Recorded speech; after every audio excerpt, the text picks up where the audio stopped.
ரெகுலரான LED tube light வந்து பார்த்தீங்கன்னா 200-250 வந்து ரேட் வந்து ஸ்டார்ட் ஆகும். அதுவே இந்த பிலிப்ஸ் ட்வின் லைட் வந்து பார்த்தீங்கன்னா 950 வந்து வருது. அப்படி என்ன இதில் இருக்குது, உண்மையிலேயே அந்த ப்ரைஸுக்கு வந்து ஒர்த்தா அப்படின்றது தான் இந்த வீடியோவில் வந்து பார்க்க போகிறோம். இதில் வந்து அப்பில் வந்து ஒரு லைட்டும் டவுனில் வந்து ஒரு லைட்டும் வந்து வருது. ஹைலைட்னு வந்து பார்க்கும்போது லெஃப்ட் சைடு வந்து பார்த்தீங்கன்னா உங்கள் பிராண்டிங் பிலிப்ஸ் வந்து ஹைலைட் பண்ணியிருக்காங்க. இதனுடைய பேக் சைடில் வந்து பார்த்தீங்கன்னா input voltage, made in India இதெல்லாம் வந்து கவர் பண்ணியிருக்காங்க.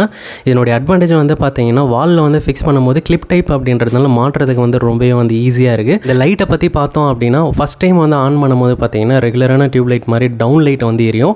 அதே ஒரு செகண்டுக்குள்ளே ஆஃப் பண்ணி போட்டோம் அப்படின்னா அப் லைட் வந்து எல்லோ கலரில் வந்து எரியும். இதே ஒரு செகண்ட் வந்து டிலே பண்ணி நம்ம வந்து ஆஃப் பண்ணி ஆன் பண்ணுறோம் அப்படின்னா திருப்பியும் ரெகுலரான டியூப் லைட் மாதிரி எரியும். இப்போ இந்த ட்வின் லைட்டையும் ரெகுலரான டியூப் லைட்டை கூட பிரைட்னஸ் வந்து கம்பேர் பண்ணிடலாம். இப்போ இந்த ட்வின் லைட் கீழே வாட்டர் பாட்டில் வைக்கும்போது நிழல் விழல, அதுவே ஆப்போசிட்டில் வைக்கும்போது நிழல் வந்து விழுது. இப்போ ரெகுலரான டியூப் லைட் கீழே வைக்கும்போது நிழல் வந்து விழல, ஆப்போசிட்டில் வைக்கும்போது நிழல். இந்த கலர் சேஞ்சுக்காக இவ்வளோ ப்ரைஸ் கொடுத்து வாங்கணுமா அப்படின்றது ஒரு கொஸ்டின் மார்க்காக இருக்குது.